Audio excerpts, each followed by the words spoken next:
Hey there, welcome to another episode of Productivity and Tips. So, today we are going to look at the Google Slide, which is the alternative product of what we call in Microsoft PowerPoint.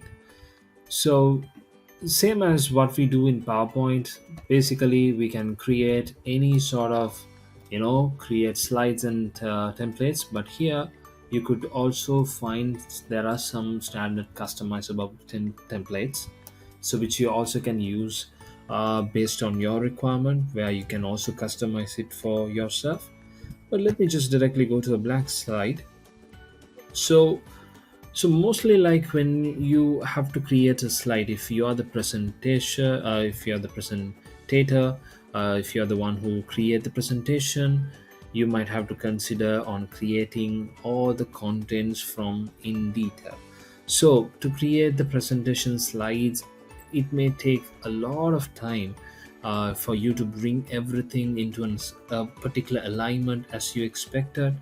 So it may take a lot of time. So what Google Slides can do in order to create or increase your productivity?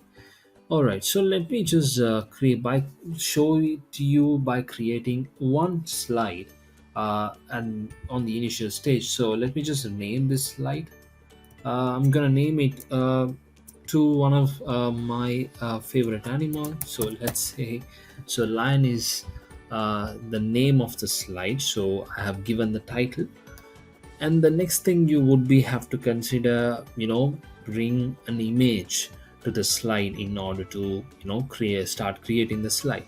But I have only added the line, which is the title.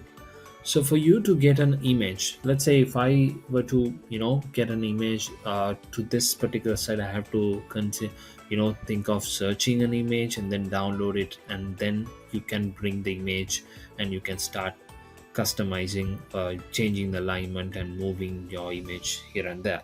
All right, so instead of doing all of that, what I would do is simple as it is.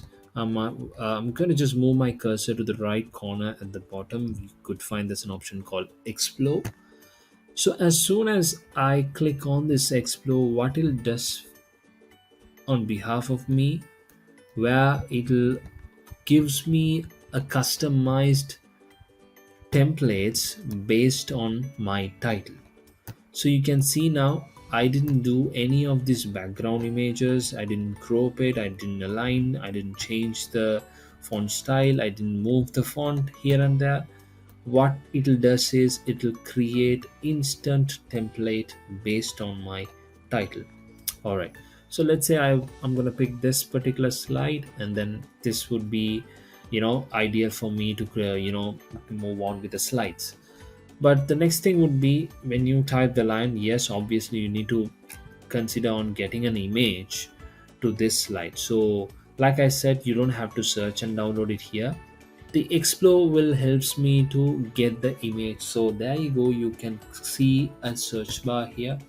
I would just type lion and then search it, and there you go. You could just see on the right corner of the screen the web search indicates on the slide itself. So I can get any web content over here if I need to get any pertaining to lion, even if it is anything related to contents, I can basically copy, or I can also go to an image, but my requirement is to get an image. So I would just simply drag and drop it into the slide.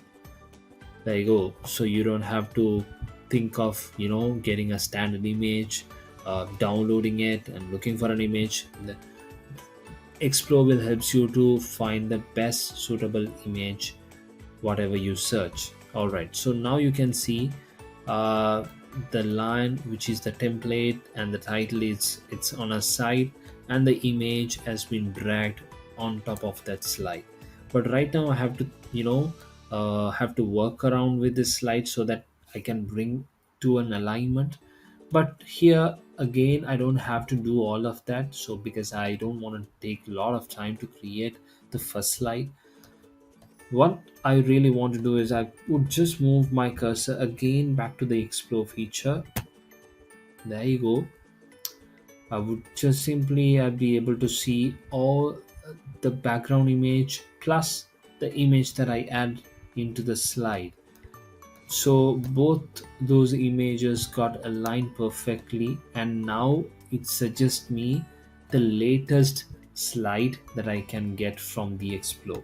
So I can select any of those slide. All what I have to do is I can just simply start presenting it. So you can see now the slide is already has been presented.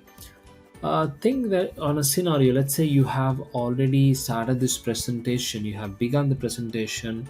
Let's say this is a meeting or a webinar session that you are conducting, actually through a virtual, obviously.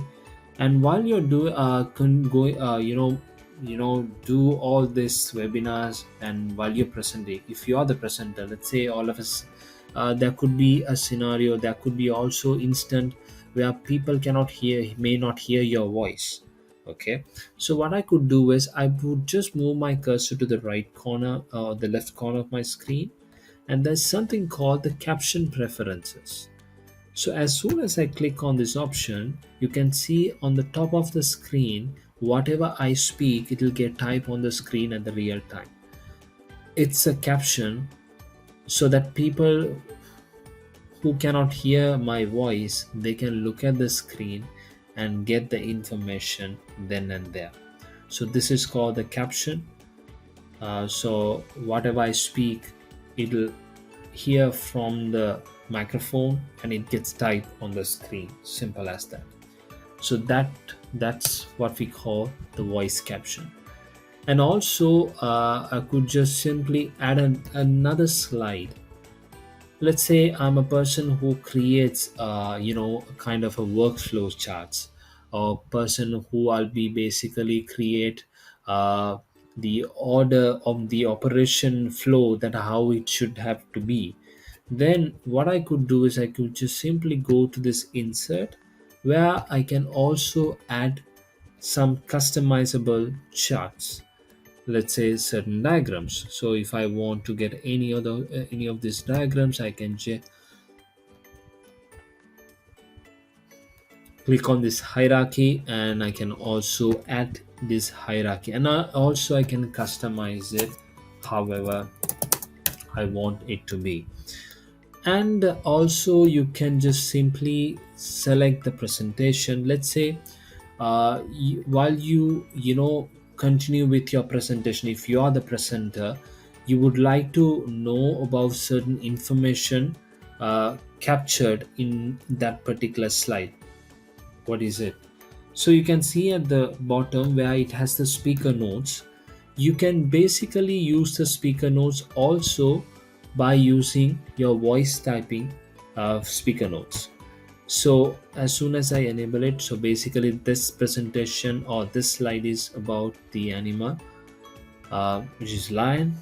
So you can see at the bottom it's getting typed, so that I can also have uh, on the other side about the caption about the a specific note on that one particular slide. So that will helps me to, whenever I continue the presentation, I'll be able to read the caption as well, so that I could be easily communicate with all the attendees through that virtual call. All right, so that's how the presentation works, and let's look at another application on another episode. Thank you so much.